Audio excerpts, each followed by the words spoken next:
আমাদের জিয়া রহমান সাহেব ছিল, ওনারই সন্তান, উনি যে এতটুক দেখার পর আমাদের জন্য এত বড় একজন প্রশাসনের লোক মন্ত্রী সাহেবকে পাঠাইছে, এজন্য আমরা সবাই কৃতজ্ঞ।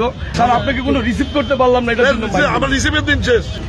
সেলিম সাহেবের এই এলাকার সমস্যা নিয়ে একটি ভিডিও আমাদের নোটিশে আসছে, সেটার আলোকে আসলে আমার এখানে আসা উপস্থিতি।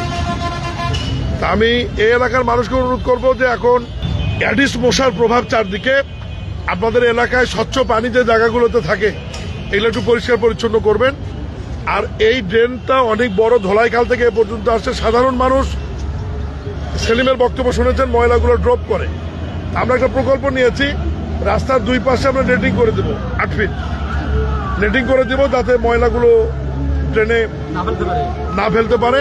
আর আপাতত জরুরি ভিত্তিতে পানি নিষ্কাশনের জন্য আমরা এই ব্যবস্থা করে দেব। কালকে থেকে ট্রেনিং শুরু। হ্যাঁ, আর অবৈধ দোকানের যে বিষয়টি, হ্যাঁ, এটা স্যার সত্য কথা। এটা আপনারাই নাগরিকভাবে সচেতন হয়ে নিজেরা উঠে যেতে হবে, না হলে সিটি কর্পোরেশন থেকে ব্যবস্থা হবে।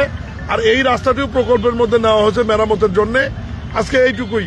স্যার, একটা কথা বলবো। বলেন স্যার, আল্লাহ যাতে এখান থেকে বলেন। স্যার, আল্লাহ যাতে এইভাবে দেখায়।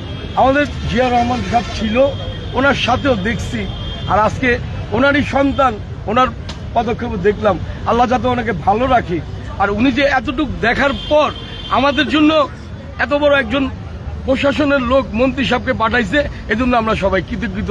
আর আমরা মহল্লাবাসী সবাই খুশি। ঠিক আছে স্যার, আপনাকে কোনো রিসিভ করতে পারলাম না, এটার জন্য আমার রিসিভের দিন শেষ। Okay sir, thank you sir. Sir শোনেন স্যার, থ্যাংক ইউ। ভালো থাকেন স্যার।